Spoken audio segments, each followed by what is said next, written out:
उभं राहून देत एवढं. आता आपल्याला एक गोष्ट अजून सांगतो तटकरे साहेब, पंतप्रधानांच्या पॅकेज मध्ये जाहीर केलेल्या विहिरी, कर्जाच्या गोष्टी करताना आपण पंतप्रधानांच्या पॅकेज मध्ये जाहीर केलेल्या विहिरी 8 वर्ष आपण करू शकला नाही. का नाही केल्या?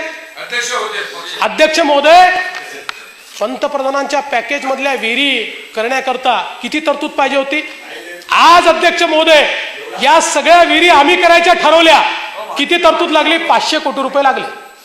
500 कोटी रुपये देऊन अध्यक्ष महोदय त्या पॅकेज मधल्या ज्या अध्यक्ष महोदय 10,320 विहिरी ज्या 6 वर्षात आपण केल्या नाहीत त्या विहिरी आता आम्ही करतो.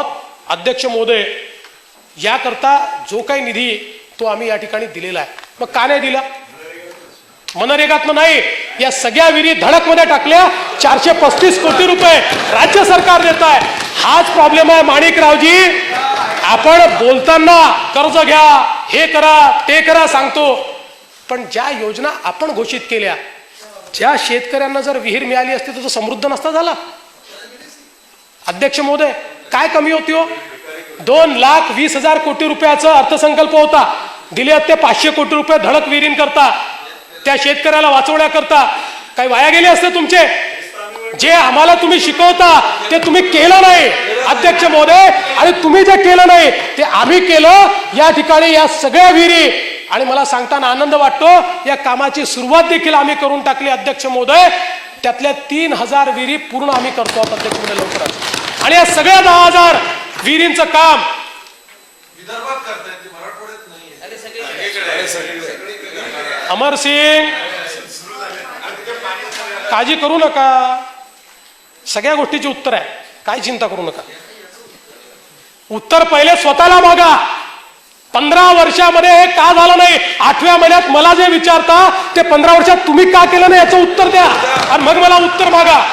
अध्यक्ष महोदय यासोबत म्हणजे एवढंच नाही अमरसिंगजी, गेल्या 3 वर्षामध्ये तुम्ही ठिबक सिंचनाचे पैसे दिले का? नाही दिले, आम्ही दिले. मग शेतकरी आत्महत्या का करतो? शेतकऱ्याला त्या ठिकाणी सांगायचं तू संच लाव, आणि लावल्यानंतर 3-3 वर्ष अध्यक्ष महोदय त्याला सबसिडीचे पैसेच द्यायचे नाही. हे सगळे 3 वर्षाचे पैसे आम्ही आमच्या माननीय सुधीरभाऊ मुनगंटीवार यांनी बजेटच्या माध्यमातून दिले.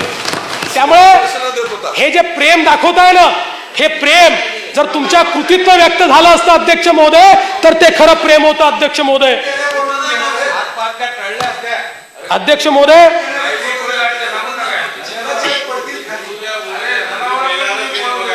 हो, आता पंतप्रधान पॅकेजचं सांगू का? कॅगचा रिपोर्ट, कोणाला गायी मिळाल्या, नावं आलेली आहेत. अध्यक्ष महोदय पुन्हा माझ्यावर कोणीतरी म्हणेल की ज्या सभागृहात नाही त्यांची नावं का घेता, कोणी दिवंगत झाले आहेत त्यांची नावं का घेता? पण अध्यक्ष महोदय पंतप्रधान पॅकेज मध्ये कुठे शेवटी डिलिव्हरी सिस्टीम महत्वाची आहे. अध्यक्ष महोदय हे पॅकेज जाहीर झाल्यानंतर त्यातल्या गायी काही नेत्यांनी लुटून खाल्ल्यामुळे अध्यक्ष महोदय शेतकऱ्यावर ही अवस्था आली.